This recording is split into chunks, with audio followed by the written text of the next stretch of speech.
Hi friends, ఈ వీడియోలో బాసర టెంపుల్ని చూస్తూ బాసర యొక్క విశిష్టత ఏంటో తెలుసుకుందాం. మహావిష్ణు వంశీ అయిన వేదవ్యాసుడు మహాభారత యుద్ధం తర్వాత అక్కడి పరిస్థితులను చూసి కలత చెంది తపస్సు చేసుకోవడానికి అనువైన ప్రదేశం కోసం వెతుకుతూ ఇప్పుడున్న బాసరకు చేరుకుంటాడు. వేదవ్యాసుడు సరస్వతి అమ్మవారి భక్తుడు. ఆయన అక్కడ ఉన్న కుమారద్వార అనే కొండపైన గుహలో తపస్సు చేస్తూ ఉండేవాడు.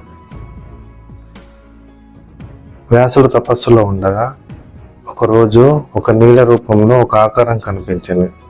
తన దివ్య దృష్టితో కనిపించిన ఆకారం ఎవరిదో తెలుసుకోగా సరస్వతి అమ్మవారి రూపంగా గ్రహించి అమ్మవారిని తన ద్వారా అక్కడ ప్రతిష్ఠ చేయమని కోరగా వ్యాసుడు గోదావరిలో స్నానం ఆచరించి రోజు 3 పిడికిళ్ళ ఇసుక తీసుకుని వచ్చి గుహలో తపస్సు చేసుకునే ప్రదేశంలో పోసేవారు. కొన్ని రోజులకు ఈ 3 ఇసుక కుప్పలు 3 దేవత విగ్రహాలుగా మారాయి. ఆ విగ్రహాలే సరస్వతి, లక్ష్మి, కాళీమాతలు. ఈ 3 విగ్రహాలను తీసుకొని వచ్చి ప్రతిష్ఠ చేశాడు. ప్రతిష్ఠ చేసి రోజు పూజ చేస్తూ అక్కడే ఉండేవాడు. వ్యాస మహర్షి అక్కడే చాలా సంవత్సరాలు నివసించడం వలన కాలక్రమేణా ఆ ఊరికి వ్యాసపురి అనే పేరు వచ్చింది. వ్యాసపురి కాస్త వాసరగాను ఇప్పటి బాసరగాను పేరు మారింది. వ్యాస మహర్షి తదనంతరం చాలా సంవత్సరాల తర్వాత 6వ శతాబ్దంలో నాందేడు రాజధానిగా నందగిరి రాజ్యాన్ని పరిపాలించిన విజయాలుడు అనే చక్రవర్తి బాసరలో ఆలయాన్ని నిర్మించాడు. ముస్లిం రాజుల దాడులకు ఆలయం ధ్వంసం కాకుండా మక్కాజీ పటేల్ రాజ్యంలో ఉండే కొంతమంది ప్రజలతో ఈ ఆలయానికి కాపలాగా ఉండేవాడు. ఆయన తదనంతరం ఈ ఆలయంలోనే పక్కన ఈయన విగ్రహాన్ని కూడా ఏర్పాటు చేశారు. ఈ ఆలయంలో వసంత పంచమి, దసరా నవరాత్రులు, వ్యాస పౌర్ణమి, మూల నక్షత్రం రోజులలో పూజలు బాగా జరుగుతాయి. భక్తుల తాకిడి కూడా ఎక్కువగా ఉంటుంది. బాసరలో అమ్మవారు జ్ఞాన సరస్వతి అమ్మవారు కావడం వలన పిల్లలకు ఇక్కడ అక్షరాభ్యాసం నిర్వహిస్తే మంచి బుద్ధి మరియు జ్ఞానం కలుగుతాయని భావిస్తారు. బాసర ఆలయం నిజామాబాద్ నుంచి 50 కిలోమీటర్ల దూరంలో ఉంటుంది.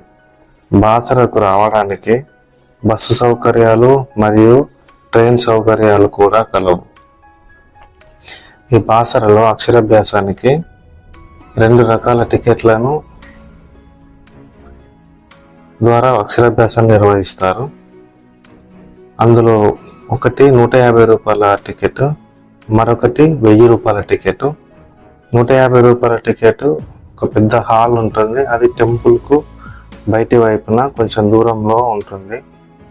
ఆ హాల్లోనే అందరికీ అక్షరాభ్యాసాన్ని నిర్వహిస్తారు.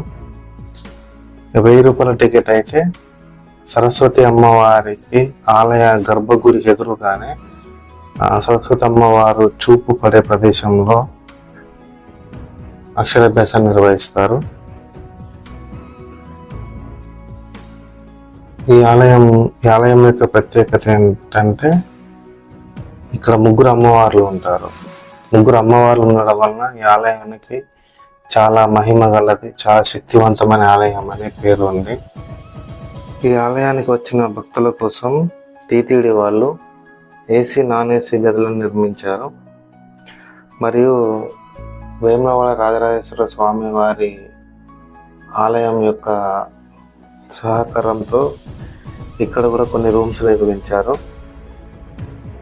ఇంకా ప్రైవేట్ రూమ్స్, లాడ్జీలు అయితే చాలా ఉన్నాయి. ఇక్కడికి వచ్చిన భక్తులు మాత్రం ఖచ్చితంగా వ్యాస గుహకి మాత్రం వెళ్ళాలి. ఎందుకంటే వ్యాస మహర్షి తపస్సు చేసిన గుహ అక్కడే ఉంటుంది. ఒక గుట్ట మీద ఉంటుంది, స్టెప్స్ ఉంటాయి. అంతే ఫ్రెండ్స్, థ్యాంక్ యూ.